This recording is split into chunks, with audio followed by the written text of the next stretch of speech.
Ya, Assalamualaikum warahmatullahi wabarakatuh. Ya, kali ini Bapak akan menjelaskan ya kisi-kisi untuk kalian yang belum bertemu di pertemuan sebelumnya di minggu kemarin.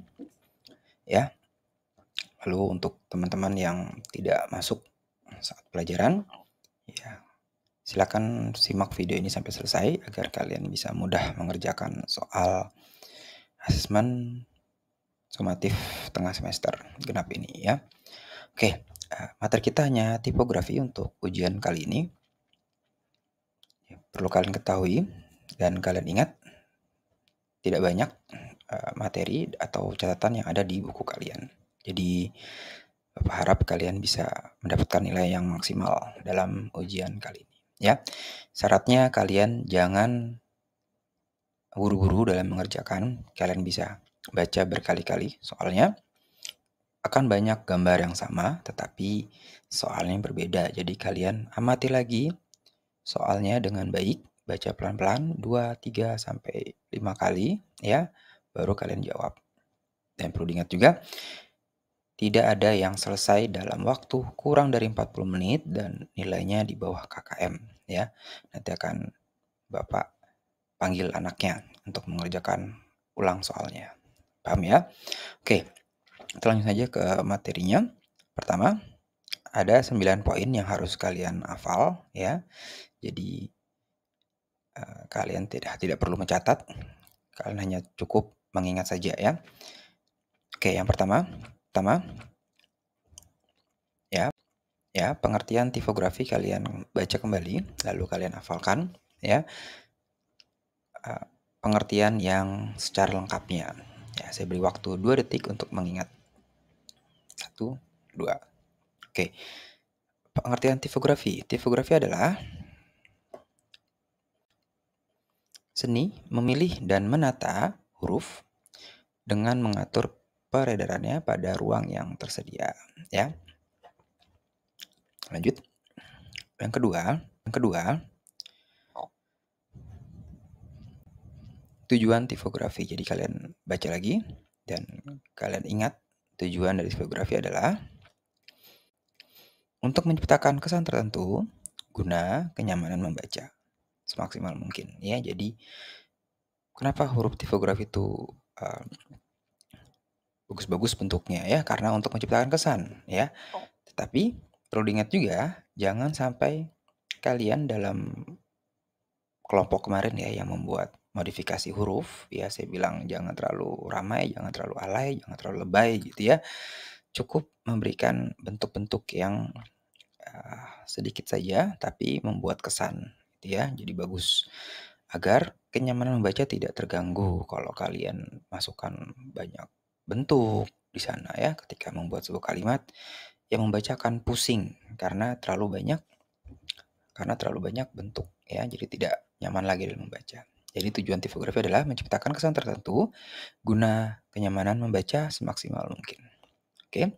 Poin yang ketiga yang harus kalian ingat ya adalah pengertian font. Font adalah ya, saya kasih waktu 2 detik untuk mengingat kembali. 1, 2. Oke ya. Pengertian font adalah kumpulan gaya atau karakter huruf, angka, jadi tidak hanya huruf ya, ada juga angka. Tidak hanya huruf dan angka, ada juga tanda baca dan ada juga simbol ya, yang memiliki jenis dan bentuk tertentu. Tanda baca itu ada koma, ya, ada koma, ada tanda tanya, tanda seru, dan lain-lain ya. Kalau sedangkan simbol itu ada ya simbol bintang, pagar, dan lain-lain. Bisa kalian lihat sendiri nanti ya. Oke, yang keempat dihafalkan kembali, dibaca kembali jenis huruf. Ya. Ada berapa jenis huruf? Kalau ditanya jenis huruf berarti hanya ada 2 ya, hanya ada 2. Serif dan sans serif. Jadi tidak perlu terlalu bingung ya gitu ya. Ketika ditanya jenis huruf hanya ada serif dan sans serif. Kalau ditanya jenis serif ada 3, ada old style, modern, dan juga slab. Ada berapa jenis sans serif? Ya jelas, hanya ada 1, tidak ada kelompok lagi dalam sans serif. Jadi seperti itu ya. gitu ya. Oke. Jadi serif dan sans serif. Ya di sini akan ada soal membedakan serif dan sans serif. Jadi eh, jangan kalian jawab yang serif adalah huruf yang punya sepatu dan topi. Tidak boleh lagi. Jadi harus kalian jelaskan dari bagian-bagian pada huruf. Ya, jadi kalian baca lagi tuh. Ada bagian dari huruf.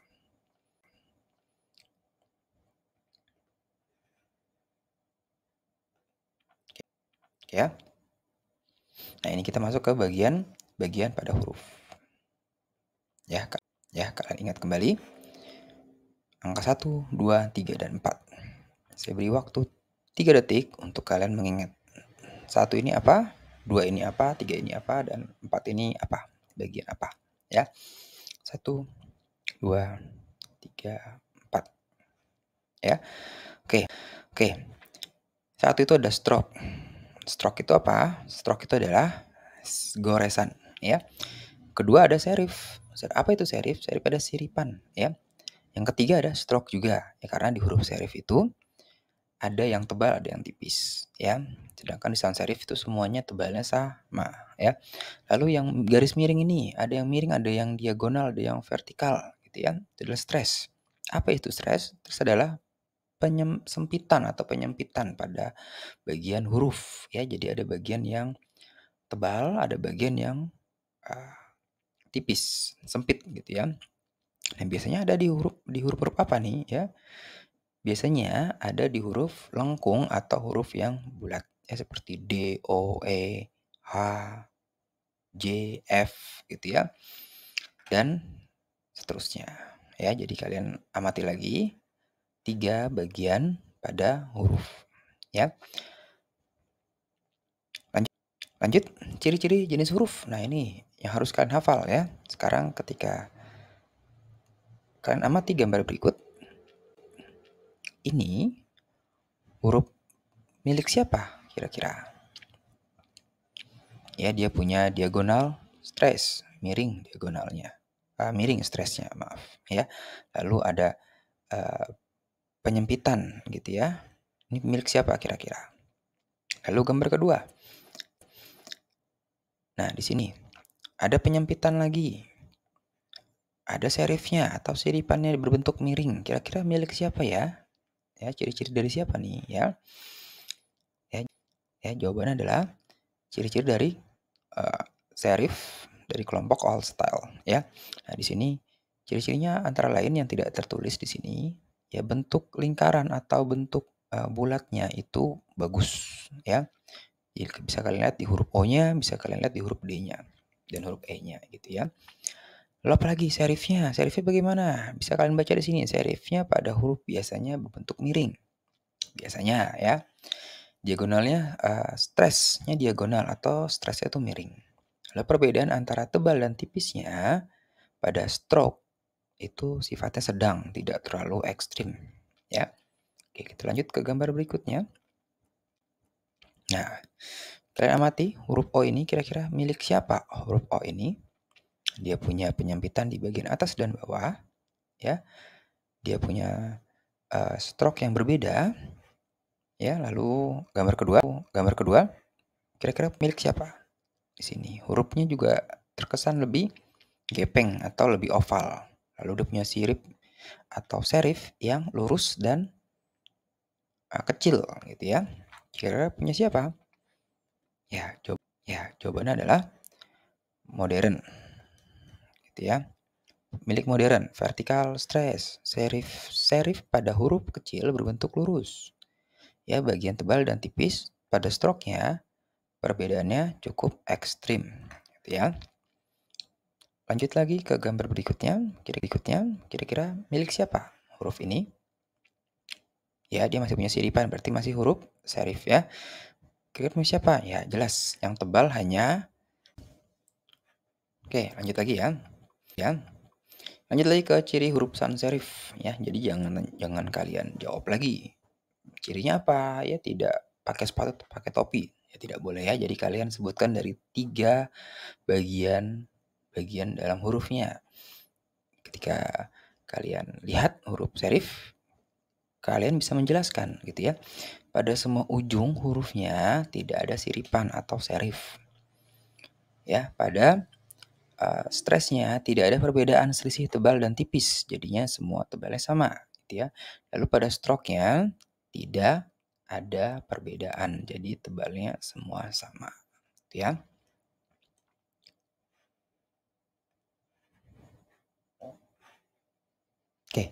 Oke. Yang ketujuh, sifat huruf. Ini harus kalian hafal ya. Pertama, sifat huruf dari serif ya, 1, 2, dan 3. Ini poin ini harus kalian hafal. Bisa kalian hafal elegannya, bisa profesionalnya, klasik. Jadi yang memiliki makna kurang lebih mirip gitu ya. Pertama ada elegan, eksklusif, mewah.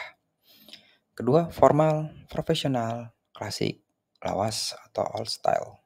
Ya. Lanjut lagi. Sifat huruf sans serif bagaimana? Ya modern, kekinian. Yang kedua, simple, sederhana, minimalis. Ketiga, bersahabat atau friendly. Gitu ya. Jadi silakan kalian hafalin untuk sifat dari huruf. Oke, yang kedelapan, ini akan banyak sekali soalnya ya, menganalisa penulisan tipografi yang benar. Jadi akan banyak soal yang seperti ini. Dan ini sifatnya, jenis soalnya bukan pilihan ganda, melainkan salah dan benar. Jadi kalian cek huruf demi huruf. Kalau memang ada satu huruf yang salah penulisannya, kalian pilih jawaban salah. Kalau kalian cek ternyata sampai ujung huruf tidak ada yang salah, sudah benar penempatannya. Ya, jadi kalian ingat lagi ya, ada huruf yang kita punya 3 kolom, ada huruf yang punya kepala, punya badan, punya ekor. Jadi kalian ingat itu saja. Jadi kalian harus tahu batasan-batasannya di mana. Batas huruf T kecil di mana, huruf I di sebelah mana ya. Jadi kalian harus hafal itu untuk bisa menjawab soal berikut. Ya. Contohnya adalah seperti ini. Saya kasih waktu 3 detik untuk mengamati huruf demi huruf apakah sudah benar. 1, 2, 3, 4, 5 ya. Oke. Bisa kalian lihat di sini ada 2 huruf kurang lebih yang salah. Ada huruf D dan huruf I. Huruf D bagaimana cara yang betulnya? Ya, tiangnya itu harus sejajar dengan huruf kapital I-nya, ya. Lalu perutnya bagaimana? Harus sejajar dengan huruf di sebelahnya, ada huruf N dan huruf O. Ya, jadi yang salah aja huruf D. Adakah lagi huruf lain yang salah? Betul. Ada huruf I, ya. Huruf I seharusnya tiangnya itu setinggi huruf di sebelahnya, di huruf S dan huruf A. Titiknya ada di bagian atas atau di kolom pertama. Ya, jadi harus kalian ingat posisi-posisinya masing-masing. Oke, contoh lagi yang kedua. Yang kedua, semangat selalu. Ya, saya tidak akan jawab. Silakan kalian amati kira-kira di huruf apa yang salah. Berarti kalau memang salah, boleh kalian jawab salah. Kalau memang betul, kalian jawab betul ya. Oke, berikutnya. Kalian amati lagi hurufnya, apakah sudah betul penulisan hurufnya? Ya. Ya, saya kasih waktu 3 detik untuk menjawab. 1, 2, 3. Oke ya. Saya berikan jawab ya. Silakan kalian jawab di kolom komentar gitu ya. Oke, selanjutnya. Silakan baca baik-baik. Apakah kalian periksa kembali huruf demi huruf apakah ada yang salah dalam penempatannya atau dalam penulisannya. Saya beri waktu 5 detik untuk menjawab. 1, 2, 3, 4, 5. Oke ya, lanjut. Yang terakhir ya, di poin terakhir ada menganalisa jenis dan sifat huruf. Di soal ini banyak gambar atau gambar-gambar logo ya, karena kita akan lanjut ke materi berikutnya membuat logo. Jadi kalian harus membiasakan diri melihat logo ya. Contohnya seperti ini. Apa jenis huruf di bawah ini? Ingat ya, soal ini akan banyak sekali. Jadi jangan ada yang bertanya, "Pak, kok soalnya sama semua?" Tidak. Walaupun gambar logonya sama, ya, gambarnya sama, tetapi kalian baca baik-baik untuk soal di atasnya, ya. Kalau saya tulis apa jenis huruf di bawah ini, ya tanpa kalian bingung, jawab saja dua, antara serif dan sans serif. Ingat ya, jenis huruf. Kalau soal saya ganti, apa jenis serif di bawah ini? Berarti kalian bisa pilih antara old style, modern, atau slab. Nah, saya kasih waktu 3 detik untuk menjawab kira-kira ini masuk dalam kategori serif yang mana. 1, 2, 3. Oke, contoh soal berikutnya. Kalau saya ganti soalnya jadi apa sifat huruf di bawah ini. Berarti berkaitan dengan sifatnya. Kamu harus tahu dulu brandnya nih brandnya siapa. Ya, Gucci ini brand apa? Oke, brand fashion. Harganya mahal atau murah? Tuh, kalau mahal, kira-kira sifat apa yang mau ditonjolkan? Ya, bisa mewah, elegan, ya kalian cari dari sifat di poin pertama. Ada sifat mahal, ya, elegan, mewah. Bisa seperti itu ya. Jadi kalian lihat jawaban yang ini pilihan ganda ya, bukan benar salah ya. Kalian cari jawaban yang sesuai, gitu ya. Jadi ingat gambarnya sama, belum tentu jawabannya sah. Jadi kalian baca baik-baik, hati-hati ya, 2-3 kali kalian ulang, baru kalian kerjakan. Selanjutnya, ini juga sama. Apa kira-kira, apa jenis huruf ini? Ya jelas ya, dia huruf serif. Kalau jenis serif apa di bawah ini, ya kamu pilih antara old style, modern, atau apa ya. Kalian lihat dari serifnya tipis dan lurus. Terus bentuk lengkungnya tuh gepengnya beda nih dengan contoh yang tadi ya. Berarti ini masuk ke mana? Masuk ke modern. Ya, jadi kalau ada 2 ciri, boleh kalian pilih itu ya. Misalnya ada 3 ciri lebih kuat lagi. 1 ciri ya kalian lihat yang paling kira-kira yang mana gitu ya. Jadi harus kenal dulu ciri-cirinya baru bisa menjawab. Kalau saya tanya sifatnya bagaimana? Sifatnya sama ya. Burberry ini juga sama ya, brand-brand yang fashion yang kurang lebih mirip dengan Gucci juga gitu ya. Oke, yang terakhir, contoh yang terakhir. Nah, ini yang terakhir. Apa jenis huruf di bawah ini? Jangan kalian jawab Hokben ya, jangan. Apa jenis huruf di bawah ini?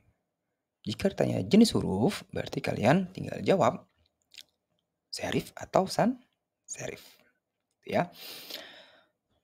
Lalu kalau saya tanya apa jenis, maaf, kalau serif tidak ada, sans serif tidak ada pilihannya lagi ya. Apa sifat huruf di bawah ini? Ya, kalian lihat nama brandnya. Ini brand apa? Brand makanan. Kira-kira makanan ini untuk orang kaya saja atau orang semua kalangan? Kira-kira cabangnya banyak atau sedikit? Gitu ya. Kalau cabangnya banyak berarti dia ingin merangkul banyak orang, banyak pelanggan gitu ya. Bayangkan kalau harganya mahal, di Jakarta ini mungkin tidak akan banyak cabang, mungkin hanya ada di mall-mall yang besar-besar saja gitu ya. Jadi kalian perhatikan baik-baik ya, amati, kenali dulu logonya siapa. Ya berarti jika ditanya apa sifat huruf di bawah ini, ya berarti kalian pilih. Ya jangan kalian pilih simple, jelas salah. Kak, itu kan tapi sifat dari sans serif. Ya tapi tidak tepat. Ya, yang tepat adalah sifat bersahabat karena semua kalangan boleh makan di Hokben. Ya. Jadi kesembilan materi ini silahkan kalian pelajari lagi. Kalau masih bingung, silahkan kalian putar video dari awal ya. Lalu yang paling penting adalah saya minta absen nama kalian di kolom komentar dan juga jangan lupa subscribe channel ini ya. Karena ada beberapa akan banyak video praktek kalian yang akan Bapak upload di channel ini ya. Jadi tolong di-subscribe, wajib di-subscribe dan juga kalian komen di komentar biar kelihatan nih siapa yang tidak lihat kisi-kisi yang Bapak berikan ini. Bukan lihat nanti nilainya gitu ya. Jadi tolong, saya harap tidak ada yang remedial karena materi kita tidak banyak. hanya 3 lembar catatan kalian. Saya harap kalian bisa paham dan dapat nilai yang terbaik. Oke, sekian dari Bapak. Wassalamualaikum warahmatullahi wabarakatuh. Selamat belajar ya. Semoga sukses.